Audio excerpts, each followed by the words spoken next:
বিসমিল্লাহ coaching centre এ training running স্কুলকে সবাইকে স্বাগতম। আজকে আমরা 15 নম্বর ক্লাস নেব এবং এই 15 নম্বর ক্লাসে আইসিটি লজিক গেটের আমরা গত ক্লাসে আমরা নর গেট দিয়ে যে কোনো সার্কিট বাস্তবায়নের নিয়ম দেখিয়েছি। আজকে আমরা একটা সার্কিট এঁকে দেখাবো। হ্যাঁ, আজকে আমরা এঁকে দেখাবো নর গেট দিয়ে কীভাবে এক্সক্লুসিভ নর গেট বাস্তবায়ন করা যায় তা দেখাবো আজকে।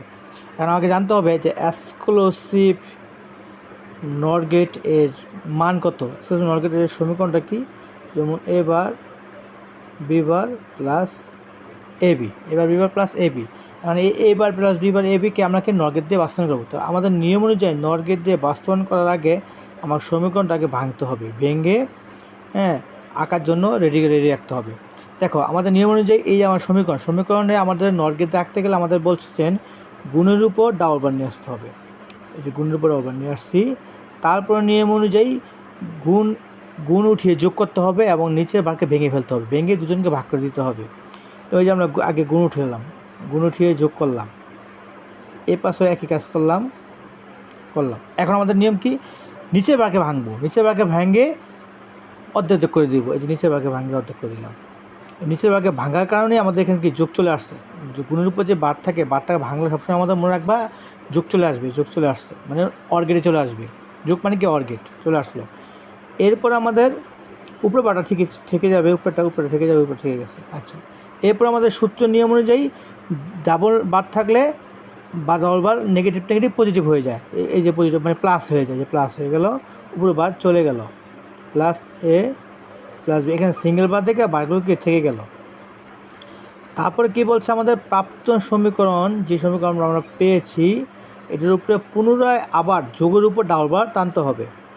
যোগের উপর কি ডাবল বার টানতে হবে, এটা পেয়েছিলাম, এটার উপর আবার পুনরায় কী করতে হবে? ডাবল বার টানতে হবে। ডাবল বার টেনেছি। এখন আমাদের কী করতে হবে? এখন আমাদের এই সমীকরণটা কী করতে হবে? নর গেট দিয়ে আঁকতে হবে। নর গেট আমরা এখন আঁকবো। দেখো আমাদের বলছিলাম গত ক্লাসে প্রতিটা ভারের জন্য একটা করে গেট লাগবে, একটা করে অর গেট লাগবে। আমার এখানে যদি এর উপর বার থাকে এই জন্য একটা গেট, বির জন্য বার থাকলে বির জন্য একটা গেট। কিন্তু দেখো এ প্লাস বির উপর একটা হোল বার, তার মানে কি এ প্লাস বির জন্য একটা গেট। এই দুটো মানের জন্য একটা গেট হবে। এই যে দেখো কীভাবে, এই যে এ নিলাম, বি নিলাম, হ্যাঁ, এখন এই দুটোর জন্য কি একটা গেট, আর যোগ মানে কি অর গেট। এই যে অর গেট, আর এই শূন্যের জন্য আমার কাছে কি নট হয়ে গেল। এই যে হলো এ প্লাস বি হোল বার। ওকে, আচ্ছা, এখন আবার দেখো এ বার প্লাস বি বার আছে, তার মানে কি এর জন্য একটা সিঙ্গেল গেট লাগবে,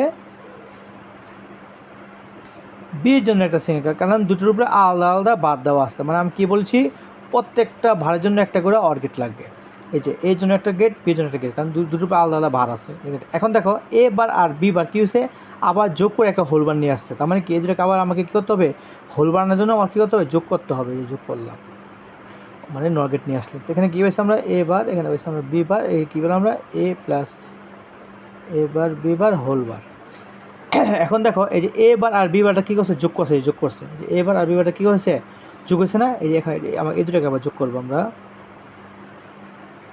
যোগ করলাম, যোগ করার কারণে আমাদের কিছু উপরে আরেকটা হোল বার চলে আসে, তাই না? যোগ করলাম A bar plus B whole bar plus A plus B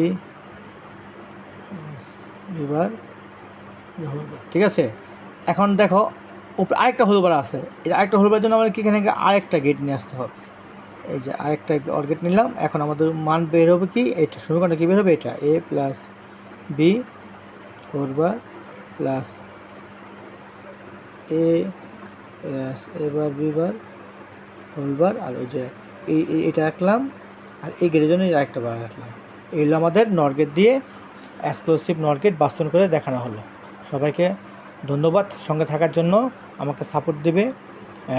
আমি যেন ক্লাসগুলো নিয়মিত করতে পারি। আমার যদি কোনো কথা বুঝতে অসুবিধা হয় বা কোনো পড়া যদি তোমার কোনো বোঝার জন্য কোনো সমস্যা থাকে আমাকে কমেন্টস জানাবে, ইনশাআল্লাহ আমি তোমাকে নতুন করে বুঝিয়ে দিব। ওকে, সবাইকে ধন্যবাদ।